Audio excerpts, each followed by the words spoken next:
Hi, thanks everyone for joining us. Thank you for taking this time out of your day to attend our Microsoft 365 May conference session. I'm Matt Dodd. I'm a digital workplace consultant with Engage Squared. I'm based over here in Perth, so hopefully you'll have a good session here with me talking about my experience in community management. I've been a manager of Yammer Communities for several years, since pretty much it came out in 2009.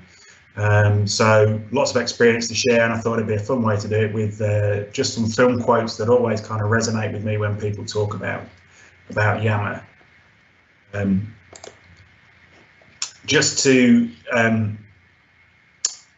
pause for a second, I just wanted to make sure that we acknowledge the traditional custodians of the land on which this online conference is hosted.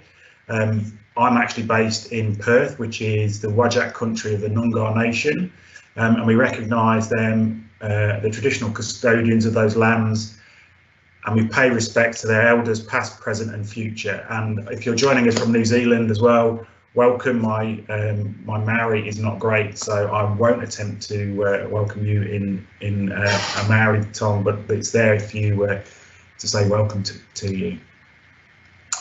There is a code of conduct for this conference. If you're asking questions, if you're joining in, me as a presenter, what we're all trying to do is be constructive, be respectful and be kind. We don't tolerate harassment at the conference. Obviously, if there are any issues with that, then take a look at the code of conduct on the website. But just wanted to flag that up before we really get into the session. So we'll jump in now.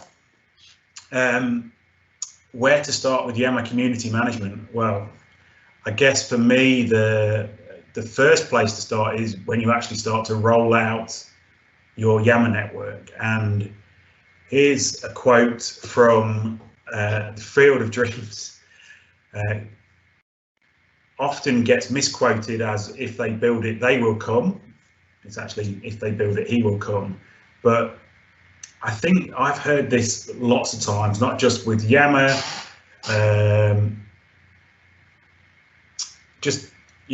Started this with Yammer, other technology. I hear it very often that we have a whole host of people that just say, right, yeah, let's just turn it on. We'll fire up the service, and people will just, will just come and join in. And I've seen this particularly with Yammer happen a lot. People will switch it on and hope that it's gonna work for them. But ultimately, hope is not a strategy, and it's definitely not a plan. So when I think of this quote, I think it's actually this kind of false sense that just by having the technology available, it's going to do the job. And it's really not the case. In my experience, it really boils down to being able to understand the culture, find the fit and the purpose of what you're trying to roll out your network for, and really trying to build a sense of purpose around what the network's for. I've seen some great sessions through this conference that very much talk about that. That you need to understand this, what it is you're rolling out Yammer for, how you're going to plan to do that, and what happens once you start to turn it on. We've been doing, I've been working with different clients. We've definitely rolled out Yammer very quickly, but we've always had a plan. We've always worked out what are the groups that we're going to turn on, how are we going to manage those, and how we're going to build that community management effort. Because I think if you just turn on the technology and don't have a community manager in place or someone to fulfill that role, you're asking for a whole heap of trouble, which kind of leads me on to my next film quote. So here we are. I'll get you my pretty and your little dog too. Famous line from the Wicked Witch in The Wizard of Oz. And this really triggered my thoughts around how we do things with social groups. You know, if you just turn it on and you don't have a plan, you've not got groups, you'll start to get a lot of social groups crop up. You'll get people not clear how to use the service. You'll get people jump onto Yammer and start creating all sorts of things. Now, there is a really great use for some of these, but what happens then, and this is definitely the case that happened to me with one organisation I work with, we had a Yammer network, someone created a pets group, and that was the point that I got a tap on the shoulder by our managing director and the exec team to say, right, what's going on, right? This is a business system. This is something at work. Why have we got pets on this system? Why are the pets? You know, we don't want pets. We don't want this. You know, this is about delivering work for us, and you know, we need you to turn off these groups. And I thought, well, hang on a second.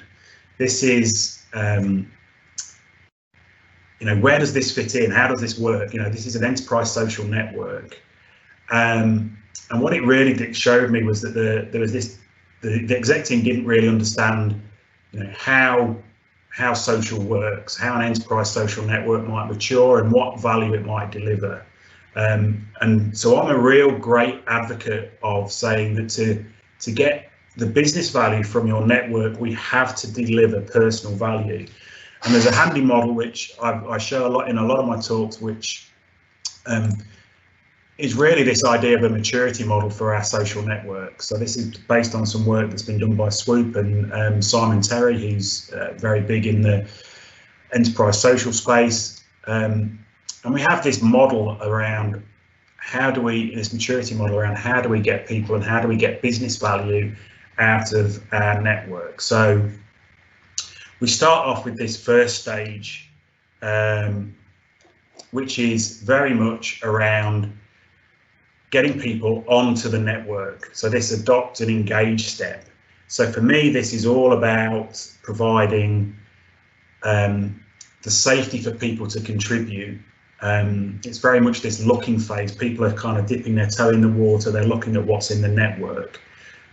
So what we want is that network to be inviting. And this is where these social groups like pet groups are really important, because they actually give people a reason to return. You know, there's something they can like, and there's something they can talk about. They're not actually going to be too worried about them putting, you know, the wrong answer or causing an issue at work. It's just a nice way to be able to join and connect with people. So it really starts to fill in those first few steps.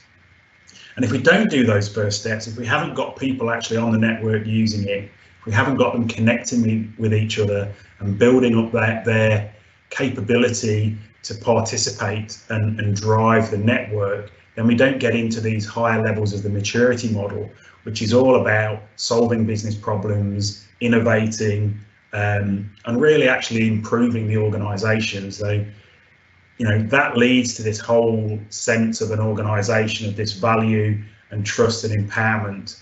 So it's a great model to have. It was an interesting conversation that I did have with this leadership team, saying that they pulled me in and said, why pets? And this is where these models are actually really useful to help to be able to give them that sense that there are those steps. And it also goes back to that first slide, the idea of if you just build it, they will come. Well, no, actually, we need to plan through and get people through these steps and make sure that we're giving them that personal value. They get the sense of what's in it for them, so that we can then start to work as corporately to drive out what we want from a corporate perspective, which is obviously these empowered and trusted and engaged people. So it's a really useful model to have. I often touch on it, but it's what triggered me with the Wicked Witch of the West leading into that. Speaking of, I guess, whether it's wickedness, the next quote that really sort of sparked my imagination when I started to look at my community management journey was this one. You can't handle the truth, the classic line from A Few Good Men, bellowed out by Colonel Jessup, played by Jack Nicholson. So this triggered a whole load of thoughts in me around what I've done with community management. The first one really being, you know, when things start to crop up on Yammer, it makes your culture and behaviour observable. And I see it often with organisations and senior leaders is that they want to keep that control. They want to dictate what's happening. They can't handle the truth of what's happening in their network. So this is where there's a great opportunity for us to start those conversations. I've seen posts go up on Yammer. People have rolled their eyes. You know, the leaders have all, you know, I've walked in past the managing director who's kind of shrugging his shoulders, rolling his eyes. What's going on? I don't know. You know, then they come and go, Matt, I've seen this post. You know, can you take it down? It's criticising us, or it's highlighting a problem. We don't want to see it. And I think the reality is that your social network is your place to listen. You know, we need to have these spaces, and I think it's naive of leaders, you know, if they can't handle the truth being pushed to them on their Yammer network, then what are they doing when those conversations are happening offline? You know, are they walking past those conversations that people are having in the kitchens, in the staff areas, ignoring what those consequences are? Is it a bigger indicator of what your culture and what your approach is? So yeah, it's just a real thought for me around thinking about how do we deal with these, you know, how do we make sure that we push if we're going to push the issue, that we say, look, this is an issue with culture. If people are talking up or talking out of turn, that's a cultural issue. If we can't deal with the problems that people are having in the organisation, and we're not in a position to deal with them or sort them out, then we need to tell people that, and we need to engage.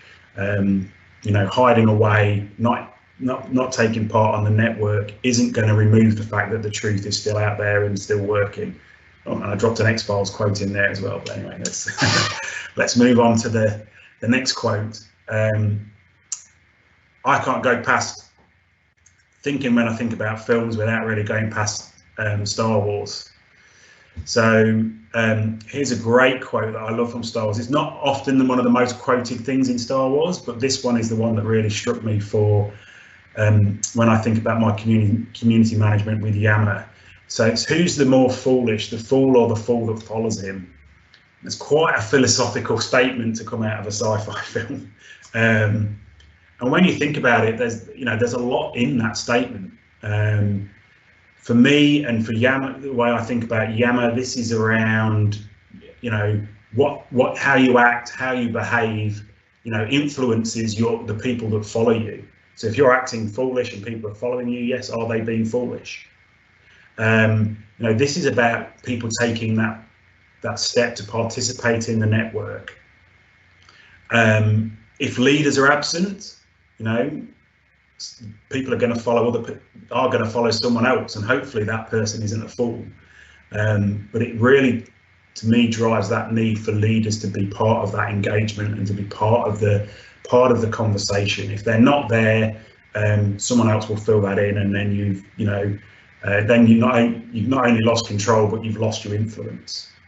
So thinking about your influence, thinking about taking part, thinking what you create when you post on Yammer, it starts to create these personas. You know, what you do on that platform, what you post, what you share, how you support other people, how you comment, creates this kind of digital shadow or a digital footprint, and people will see that.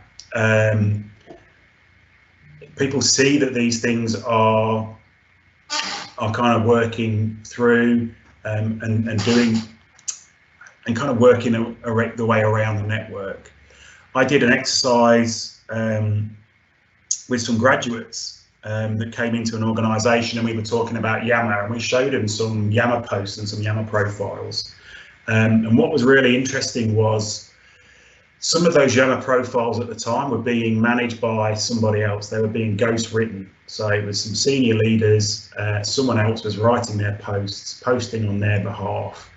And even without them knowing, the graduates could pick these posts out. They didn't know who they were for, but they started to read these posts, and they started to kind of go, well, I'm not really sure about this. So they started to get a perception of what that person was like from what was written.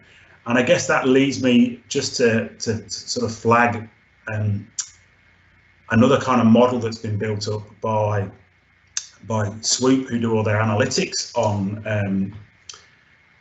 on social networks, internal social networks, and they came up with these personas. So these are based on not just what people want to be, but it's based on all those interactions, the likes, the replies, how well they are engaging with the network. And they came up with these 5 models, 5 personas. So an observer, someone who just kind of sits and watches. I've definitely seen leaders do that, not take part.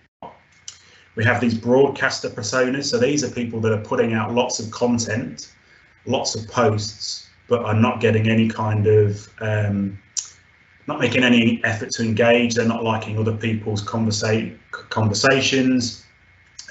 Very much in the social media world, these are the people that post nothing but pictures of their dinners. Something that's a bit, just drives you up the wall, not really to engage with. They're more worried about them sounding interesting than they are about being interested in somebody else. Responders. Great if you can get people to be responders.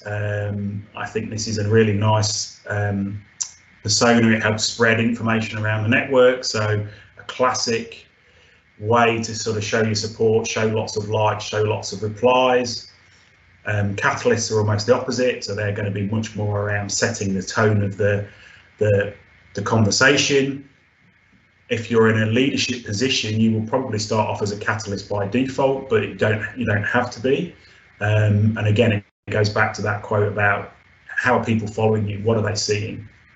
And then ultimately, we want to try and aim to be that engager persona. So you're responding, you're liking, you're starting conversations. It's a very healthy space to be in. And your role as a community manager fits into this. So as a community manager, I'm always very keen for people to be recognise that they have a power as a follower. So when I think about that Star Wars quote, I think you not only got a role as a leader, but you have a role as a follower. And being that first follower is so important in terms of setting the tone of any conversations in your Yammer network. So I often work with community managers, getting them not to necessarily be responsible for posting lots of things and activity directly, but making sure that you respond and you set the tone and you provide that safety for everyone else to follow. It's no different from when you have these, if you can remember that far back before COVID, when we had actual meetings and you were in rooms or you had events, they always say at the end of the event, anybody want to ask a question, and there's complete silence. But as soon as the first person asks the question, everybody else suddenly puts their hands up and wants to talk. And I think that's really that idea that as a community manager, you sometimes have to put yourself into that first follower position.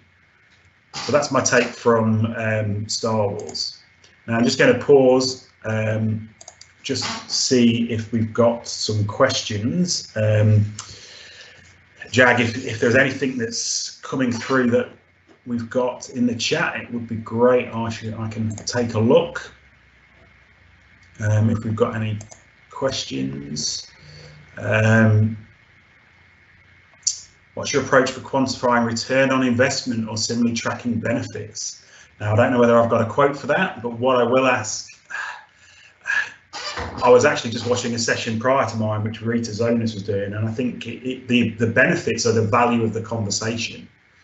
If I track anything, and what I've seen when I've given things to leaders is, yes, they're kind of half interested in the numbers, they like their own, and it's nice to have lots of adoption, but it's the anecdotal information, it's the example posts where you can see that a problem has been solved, or where someone has suggested an idea. That's what to me gives the value, because then all of a sudden you've got some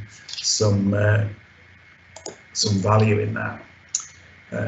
Just see if there are any other questions. Now that's the main one at the moment. What I would say, and now that I've stopped and paused for the questions, if you have any film quotes that you are thinking of, or that remind you of a community management issue, fire it into the Q&A. What I'll do at the end is I'll have a look. We'll see if we've covered off any of the quotes already, and if not, we'll see if we can use those as a discussion for some more ideas about how we might deal with community management. So do put your favourite film quote in, and we'll see what we get at the end, and we see if we've covered any of those off during the session. So on with the quote. We'll just pause. Tag your competition time if you want to take a picture of the QR code. Fill in the form. It's a great time to do that. Some great prizes usually that are coming out. I'm not sure what they are, but do fill in the form. And what we'll start to do is then crack on with the next 5. I can't believe we've already gone through 5 of our quotes. But we shall move on. So hopefully everyone's got a chance to have their phone out and take that competition slide. So, why so serious? The Dark Knight, classic line. Heath Ledger from Perth, WA, kind of a local hero of ours over here. It's such a classic line in the film, but it really speaks to me that people forget that Yammer is a social network. It is enterprise social. So yes, we need to have that enterprise bit. Yes, it's absolutely right for leaders to be saying, where's the value? Where are those things coming? But social plays such a key role.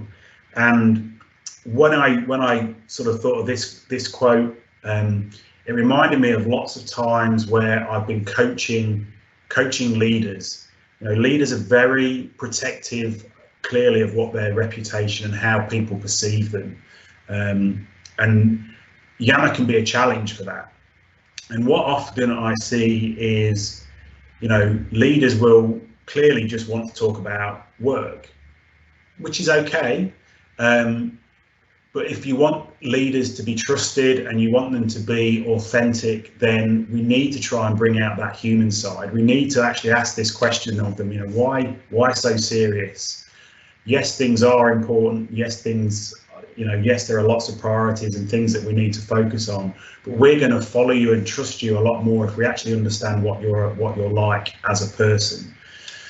So again, it leads me into a classic model that I use around trust, where if people are just people can show their capability and they can show their benevolence. So how good they are at their job or talking about work clearly sits into that capability view.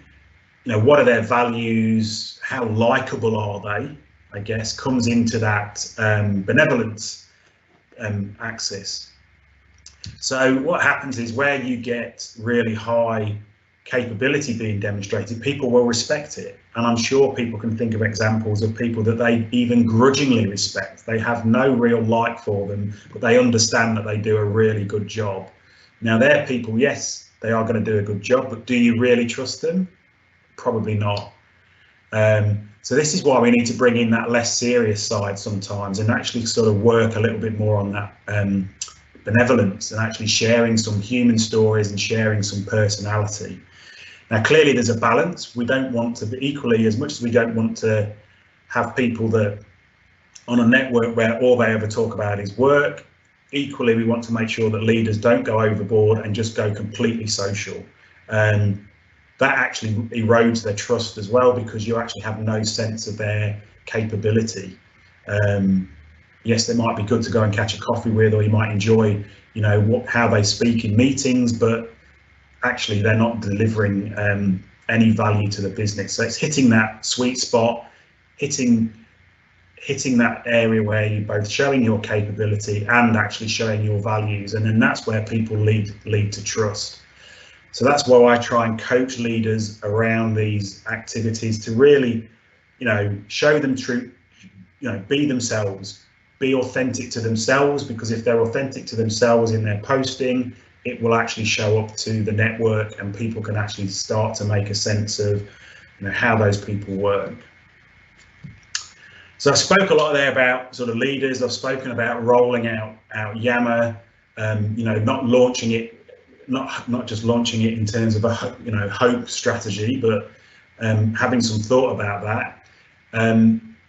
One of the big mistakes, and I think it is a mistake that people do, is that they then go, right, I'm going to promote Yammer. And this reminded me of this great quote from Fight Club. So the first rule of Fight Club is you do not talk about Fight Club. And I kind of think it's the same way. The first rule of Yammer promotion is you don't talk about Yammer. You need to talk about the benefits. You need to talk about what it does for people as individuals, as well as the organisation, and not about the tool. You know, does it matter that it's Yammer? Does it matter that it could be another enterprise social network? No. What matters is that we want to have people engaged in conversations at scale. We want to have people participating. So anything that we do shouldn't be about a promotion of the tool. If we're going to promote anything, it should be about those outcomes that we can drive through Yammer. So for me, it might be, you know, let's set up and support groups that support minority areas. It might be LGBTI and ally support network. You know, let's make, you know, we get Yammer adoption not by pushing Yammer, but by pushing people, by celebrating people. It can be as simple as tagging people when it's their birthday or their length of service or their achievements. That will drive adoption. People will go in and want to see what other people are doing. It's, you know, Yammer to me, is a digital place. It's a digital place for human activity, and it's an extension of your workplace. And that's it. It should all be about the people. So yeah, don't talk about Yammer. Let's talk about the outcomes. Let's talk about the great stories that it allows people to share, and focus on those things. Build it in as a response mechanism to your campaigns. You know, use some of the hashtags, those sorts of things. Let's that allows it for people to track that, to push those hashtags, and to really feel part of a community rather than I'm just using a tool. So there's my take on first rule of Fight Club is don't talk about Fight Club. Now you get a bonus in here. I was thinking about some quotes. One of the things that we often get in networks is we get people that raise issues and problems. Again, it challenges leaders sometimes in that control. And the first quote that cropped into my head, which I gave you a little preview of, was, well, here's another fine mess you've got me into. The life of the community manager is often made up of these moments where you get thrown something, or somebody's posted something, or a leader's potentially feeling a bit annoyed about something that's been posted, and you've got to try and sort it out. But I actually changed it. So here's instead of that quote, which I still like, and I still think sums up sometimes some of the days I will definitely feel like I'm Oliver Hardy in that mess. I actually think of this problem. This is a better quote. So Houston, we have a problem. The classic line Jim Lovell actually uttered in reality, and then is repeated in Apollo 13.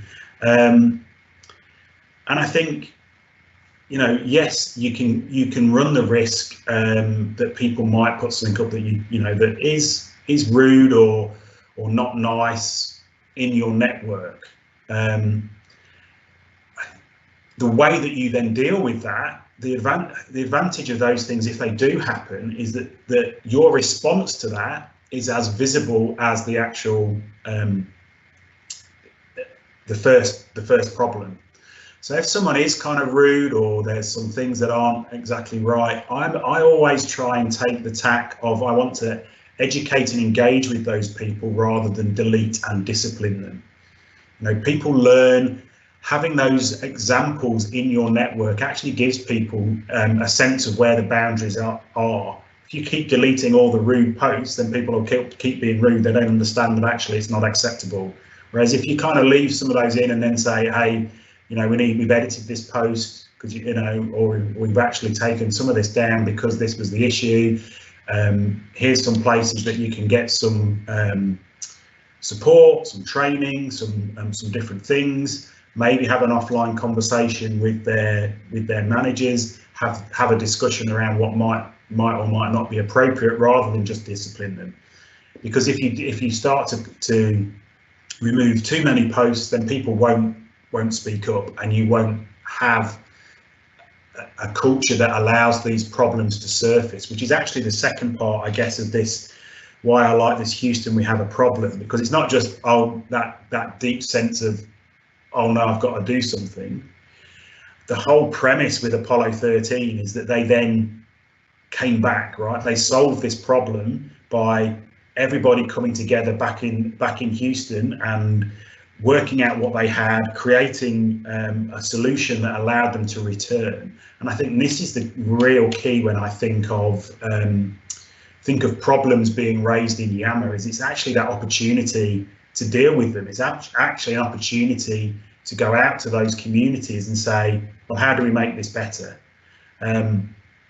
One of the organisations I work with, a colleague raised a question. They said it was a financial institution, and they raised a question on Yammer saying, my partner runs a business. He went and put some money in one of the ATM machines. It swallowed the money, and so he's now had to fill in this disputed transaction form. It's 2 weeks later, he's still not got any of this money. It's really impacting his cash flow as a business. Now, that was quite scathing of the situation and the service that this particular organisation was providing. But rather than remove that issue, rather than edit that out like it didn't happen, we actually galvanised people around this problem and said, okay, well, here's a problem. How do we solve it? What are the things? What is the process? What's causing those problems? How much of these transactions are disputed? How often do we give them back? How often is it actually, not what the customer's saying? And so they went through this whole process of solving that problem, and they reduced the time it took for these disputed transactions down to 2 days or less. So people weren't out of pocket for a huge amount of time, and that gave a huge benefit to the customers. So by identifying these problems, by creating Yammer as a space where you can raise these problems, there is a direct correlation straight to the customer impact. So these are the stories that actually make Yammer useful, not how many people are actually on the service at any given time. So we're ready for our next quote. Now this is a film, maybe, I don't know, it's probably quite so popular or well known, but here's a quote from The Help, which is a fantastic story around 1960s Deep South America and the people that work as help. And there's a great quote, which is, you is kind, you is smart, you is important. And it's this helper that's talking to one of the children that she looks after for a white family. And she's really trying to engender this young little girl with this sense of, she's actually a person. She's got a voice. She has got intelligence, and she can be kind. And that really echoes to me with what we want to do kind of corporately with Yammer. This is about providing a voice for your employees. It's about listening as much as it is about broadcasting and communicating. It's about getting that feedback, and I think Yammer's really important in that space, and it really kind of shows how we can build things like that diversity and inclusion in the true sense. Again, an organisation I've worked with, they actually had a person who was transgender, who was going through their transition, and she shared her story during that transition on Yammer. So that one raised lots of questions, right? Which is actually we needed to deal with. You know, how is this going to work? What were the situations? How did people feel about this? You know, this wasn't all being brushed under the carpet. But it also meant there was a huge outpouring of support for this person, so that she, you know, she transitioned, that she was accepted, that she was still valued, that actually it was about her as a person. And so it really tied into this idea that, you know, it was really a great reflection for anyone coming into that organisation as to what the culture was like, how much it actually valued diversity. You couldn't run a campaign or, you know, run training sessions that gave that kind of level of interactivity, and that was all about, you know, giving those people that voice and letting people actually trusting people to be kind. You know, people put their name against their posts, so, you know, it was a way that helped build that knowledge and build that kindness about what could have been a very sensitive situation and could have been handled, you know, very differently if the organisation wasn't willing to kind of embrace that happening. So got a couple more quotes to come. Hopefully you're still putting some quotes in as to what we might, if we haven't already covered off one of your favourite quotes, but this is probably pertinent. It's the 40th anniversary of the release of Empire Strikes Back tomorrow, so I couldn't miss out an Empire Strikes Back quote. You know, Yoda in all his wisdom. Again, there are loads of other quotes that I could have used from Yoda, but I really like this one. You must unlearn what you have learned. And when I think about what I've done on my journey as a community manager over the last 7 or 8 years, is actually unlearn what I've learned. I've started to challenge my mental models on how things work. So when I think about how people think about enterprise social, you know, they bring with them a whole load of these models, mental models that they've already got in their head. They already think they know how a business works. They think they understand what leadership is about. They think they understand about control and power. And Yammer can really challenge that. So as we start to work and coach with people on Yammer, we really do need them to try and unlearn and really think about some of those behaviours. And don't be constrained by those mental models. Be open to the fact that, hey, there might be a new way of doing these things. It is a mindset issue, not a technology issue when we want to roll out Yammer. And I think the power of this quote is about, you know, building that growth mindset, being able to see things differently and to be curious. You'll get more out of not just Yammer, but out of your organisation as a whole if you start to adopt those things and start to challenge the, you know, oh well, we've always done it this way mentality. So it's it's something that speaks to me as summing up my journey as a community manager. Make sure that you can recognise that and learn from different places. This is why I put the pack together about film quotes, because it helps me learn in a different way. It helps me remember the stories in a different way. So some great wisdom there by Yoda. I was toying as to whether this would be the last post, but last quote, but I have one more. So this is my 10th, technically 11th quote. And it's a classic ending because we're coming towards the end of the presentation. So here's my quote from a classic ending. So this is Casablanca, the very last line. I think this is the beginning of a beautiful friendship. It's what Rick says to the police inspector as they walk off into the fog in the airport after the adventure that has been Casablanca. And I put this one in because when I first started using Yammer, you know, there weren't that many enterprise social tools. There weren't many, you know, Office 365 was in its infancy. Yammer wasn't even owned by Microsoft at the time. But obviously now we're in this situation where you know, we've got an Office 365, we've got remote working, we've got Teams, we've got a whole load of things. And I put this on because I think Yammer and Teams are better together. I know lots of people raise questions, which tool when, and you know, and you can do lots of things. You can build lots of team-based groups in Yammer, and you can build lots of communities of practice in Teams. But I actually think they work better together, and I was just going to unpick that a little bit before we go through to sort of quotes and any more quotes and questions. So how do I see this as Yammer and Teams being a beautiful friendship? Well, I sort of think about, how does work get done? How does innovation get done in organisations, and how do people come together to do that?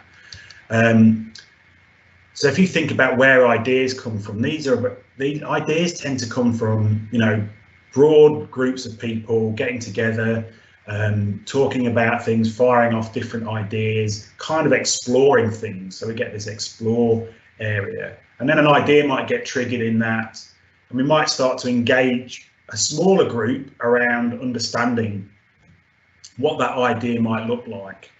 So it's a much more kind of closely knit, but it still might be, you know, it might be a working group. Still might have 20, 30, 40 people in that group. It might be a way that we want to kind of build and develop on that idea. Then we start to get into the kind of the gritty end of it. Once you start to identify once you've identified an idea, once you've kind of fleshed it out, you go, right, we're now going to start to take action.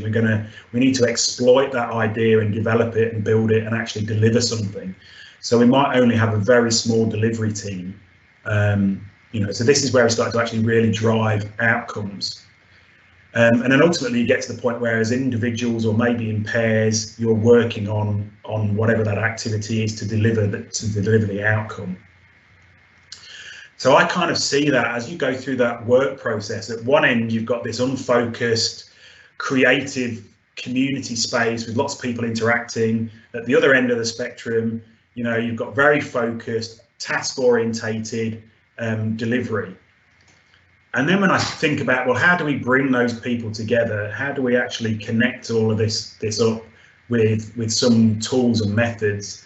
You know, in the real world, you know, what we've got here is at the bottom end, it's delivery teams. You know, it's the classic Amazon, you know, 2 pizza is enough to feed the team that's working on these. At this higher end, what have we got? We've got our communities, which is why I love the new Yammer has started to use the word communities rather than groups. So these might be communities of practice, or they might be communities of interest or support groups. They cut across a lot more of the organisation. Now, if you were traditionally trying to bring these things together, how would you do it? Well, you know, to bring communities together in the past, you would have had to have massive events. You know, you might have town halls, you might have engagement sessions, you might bring, you know, anywhere from 30, 40, 50 people upwards together to try and build that sense of community.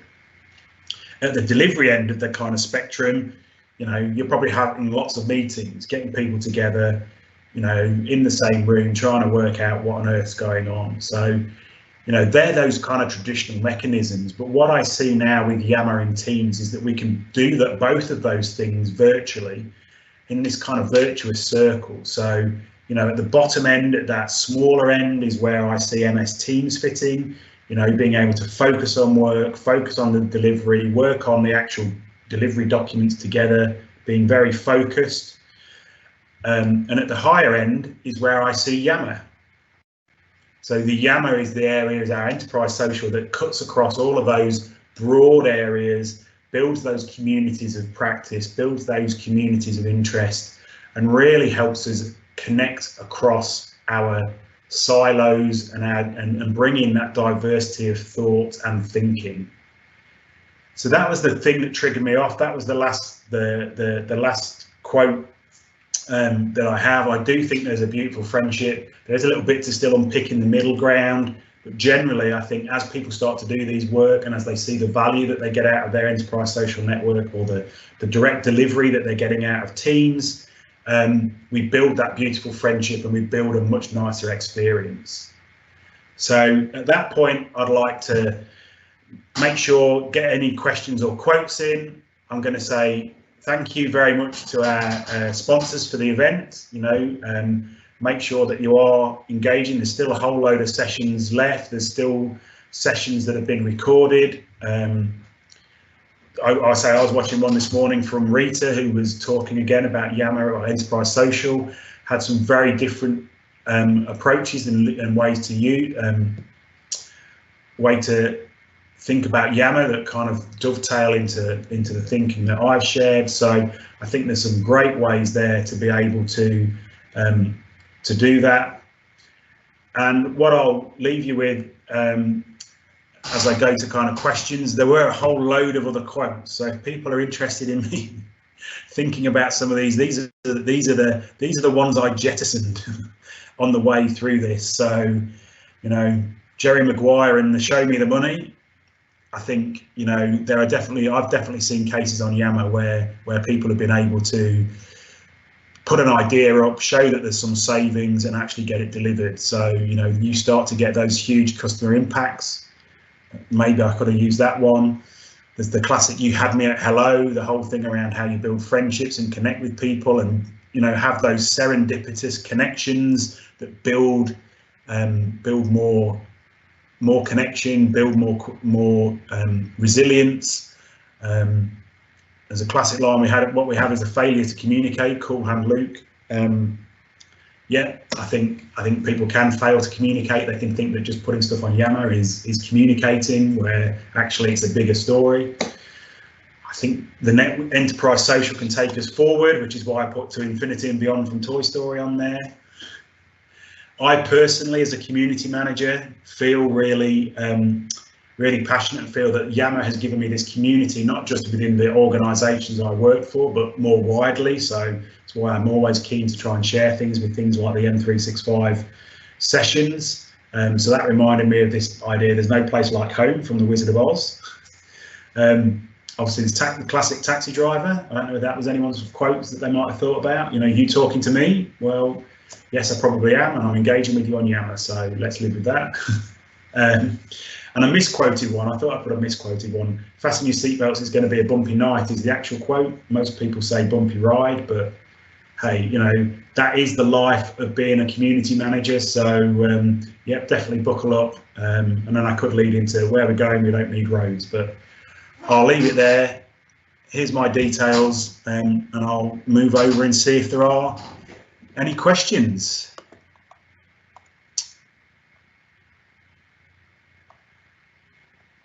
Some movie buffs enjoying the presentation. Okay, mates will want to go and rewatch Fight Club.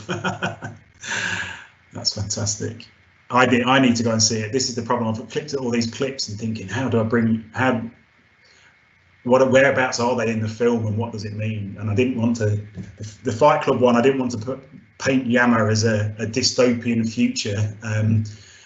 It is I mean, obviously with something like Fight Club, it's a bit of a rebel sort of film, and I do think that Yammer is a little bit of a rebel in corporations. I don't think there's anything wrong with that. I think sometimes you do need to have that little backbone of dissension or rebellion. I mean, you've got Star Wars quotes in there. The idea that there's this rebellion, because without those kind of things, you don't get change. And you don't improve and you don't make things different. So again, maybe there's a role in Yammer with that.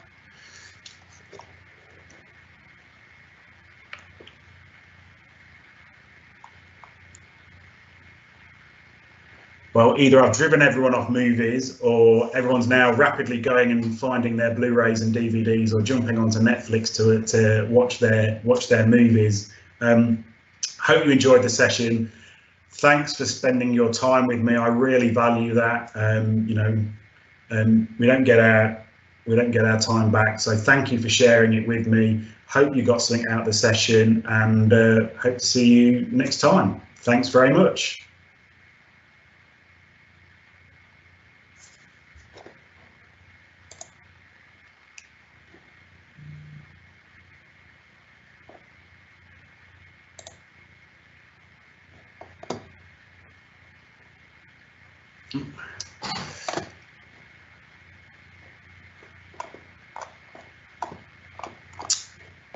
Right, I've got a late question. Let me just find it.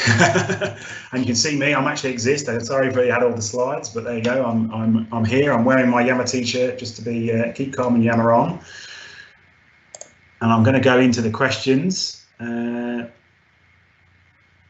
you have a view on limiting who can create Yammer groups? Let me have a look at that. Do I have a view? I definitely think that you should open groups. I think open creation is really important. I think the beauty of Yammer is that it is a community and it should belong to the community.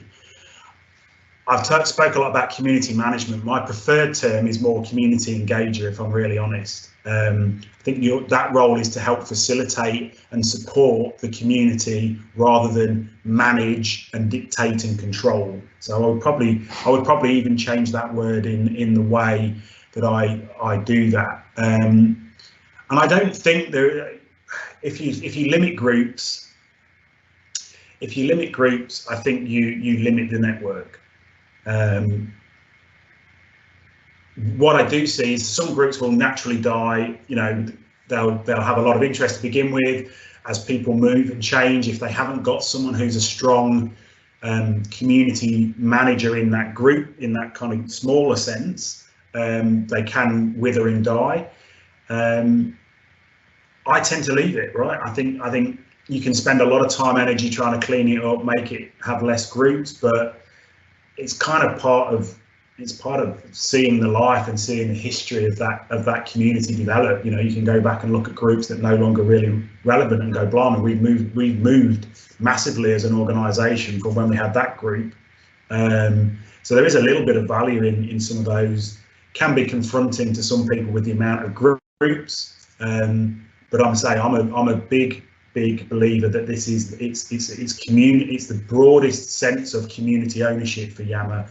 You need some business owners to help facilitate it and just make sure that there are those guardrails. You know, that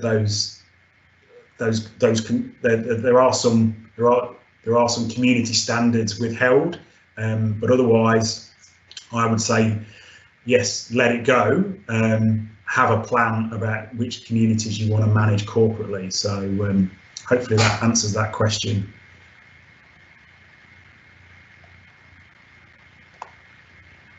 We'll hang on for a few more, just in case there are any more questions. Okay, what is the best platform for hosting Yammer? SharePoint, intranet, homepage, team app, Teams, tab, or Yammer window? All of them is my answer. I think people pick it up in different ways. The one that I've seen actually most successful, I would say, is probably when you deliver it through mobile. I've certainly seen organisations where having it on, releasing it through a mobile app means that people engage, people download it even on their own, private phones, not necessarily even work provided phones. I think that's really important. I think when you start to look about how you build it in for hosting Yammer, it's not really hosting Yammer, it's where do I want to host those communities? So I've certainly seen, as an organisation, if you want to help a bit of adoption, then embed the personal feed, your own personal feed on the homepage of your intranet is a fantastic way of getting people used to the tool and using it and seeing it. It's also nice that way if you work with your communication team and your IT team, it's also nice that sometimes then you can swap out that personal feed for, if there's a exec Q&A session or whatever, that you can swap it out and put that feed in.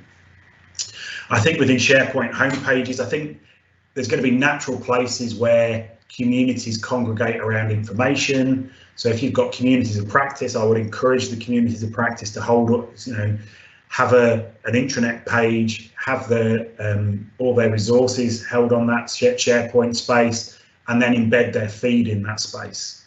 So again, you're going to where people are having those conversations. I think Switching it on as a community app in Teams is fantastic.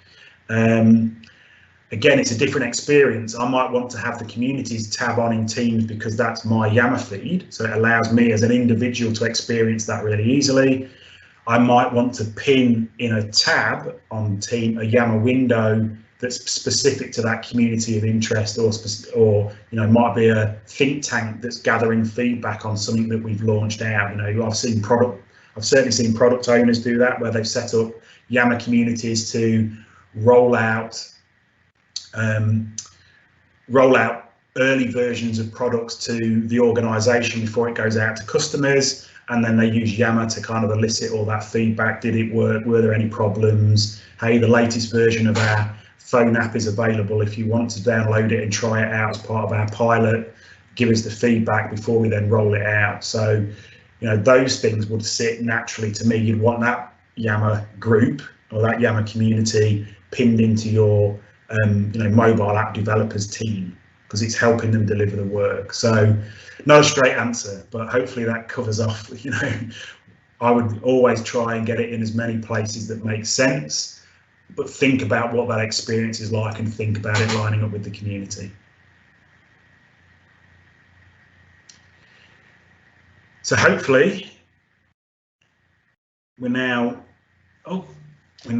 finished with that, but we'll just no more questions. So I'm going to thank Jag, who was our producer today, monitoring all the questions. It's been a real help for me. I'm not going to try and juggle all the team stuff on myself. And with that, I'll just say thank you once again, and yeah, have a fantastic rest of the day.